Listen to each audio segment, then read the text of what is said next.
Hello everyone, welcome to Carl's Tech Shed again. What I've got for you today, as you can see, is that my Raspberry Pi single board computer has finally arrived, courtesy of RS Components.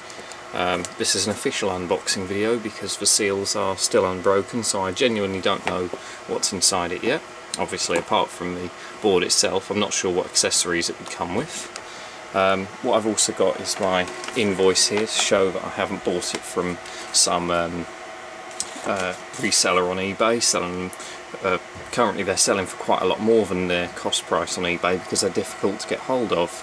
As you see, it's from RS Components. Total price was just over £30 with VAT and delivery. Now I've already preloaded the software onto this 2GB SanDisk SD card. I've got my wireless keyboard and mouse receiver and my wireless keyboard and mouse. I've got a micro USB connector which is powered from my web server there, and I've got my ViewSonic monitor there which has it's DVI, but I've got a HDMI adapter in the back of it. Okay, so let's see what's inside.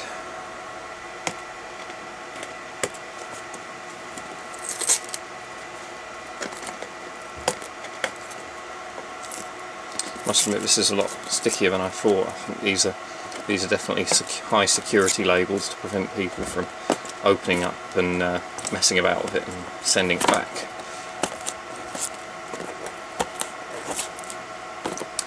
It's like a paper on the top and very similar to something like a plastic underneath, so it's very difficult to get into. Let me see if I've got my piece of metal I can open it up with. Blanking plate. Okay.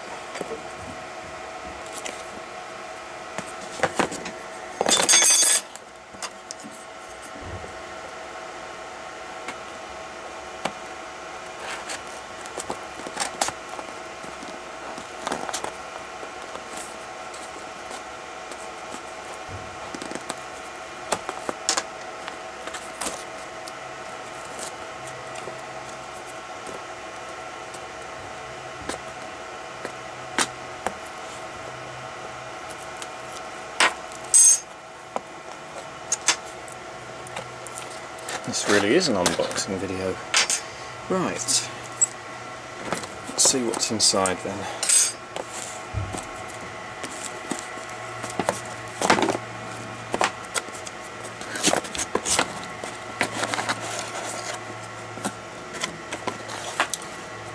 So here's a top layer of protective foam. There's this regulatory compliance and safety information.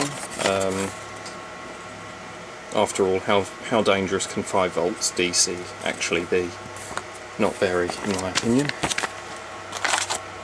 We've got a quick start guide to Raspberry Pi. Before you begin, we recommend the following: USB cable, USB keyboard, display, video cables, USB mouse, RJ45, well, I can sort that in just a moment, SD card. Well, I've got all of them apart from the patch cable, which I can get hold of in a moment. It's got a default username and password, so let's give it a go.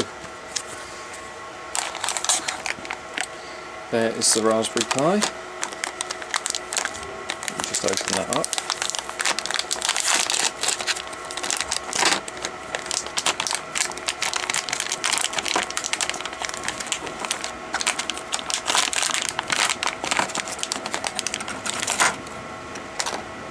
I don't think there's anything else in the bottom.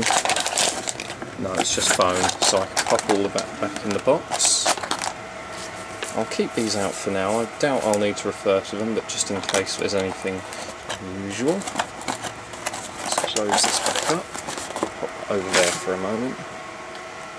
Right, so there is the Raspberry Pi computer. As you can see, it's got the 2 USB ports and LAN port on one side.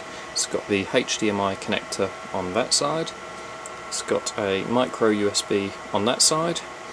It's got a series of pins there. It's got a composite output and audio output on that side. And underneath it has the SD card slot. It's quite a nice little bit of kit there. Let's see what happens when we power it up then. So let's go through this. I'm not sure whether to put the SD card in first or to power it on first. Let's have a look. Prepare the bootable Linux operating system. Yeah, I've done that. Insert the SD card into the socket and then power it on. Okay. Rightio. So we'll plug in the HDMI. Let me just hold this with one hand. Oh. I'll just pop this down for a moment. Right, so I'll plug in the SD card. Plug in the HDMI port. Plug in the power.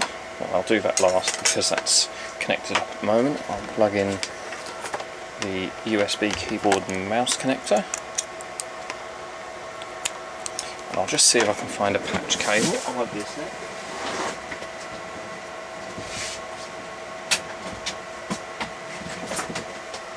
Right, here we go. Got myself a patch cable to plug in. Right, so that's all connected up now. So just to recap, we've got a USB keyboard and mouse, we've got an RJ45 patch cable, a HDMI port, a SD card, and last but certainly not least, I'm going to power it up. I think I'll pop the monitor on first.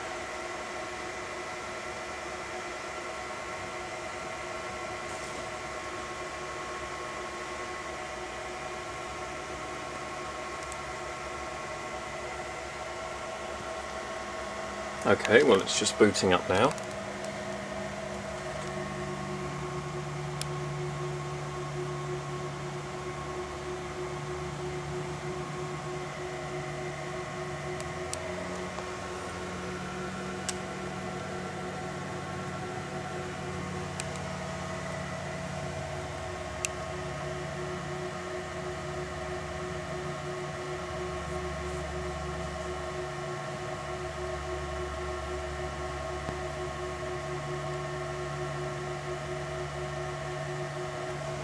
Right, so let's have a look what have we got here. Raspberry Pi configuration.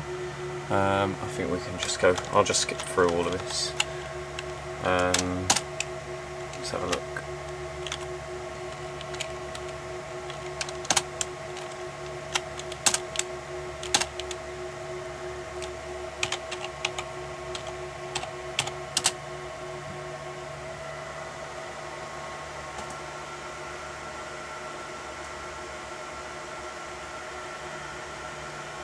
Okay, and here is the graphical user interface for the Raspberry Pi. As you can see, it's still running off the Raspberry Pi board, of course. What have we got here? We've got a basic terminal emulator. We've got a program called Scratch. We've got Python games, Idle Free, Midori. Let's go through here, see what we've got.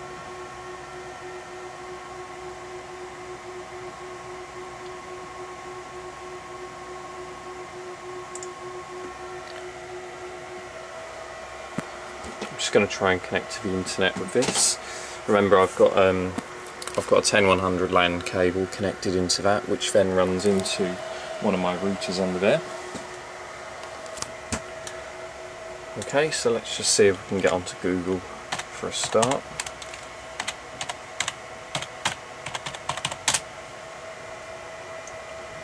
Well, it seems to be working fine. Everything's running, it's accessing the internet, it's loading up properly, and down there I'm guessing that's a small CPU monitor measuring the amount of processor usage. The time obviously is correct, and everything seems to be working okay. So what I'll do is I will get back to you soon with another video once I've had a play about with this, and I'll see what else I can do with it. So thanks for watching, and I'll have a few more videos up soon.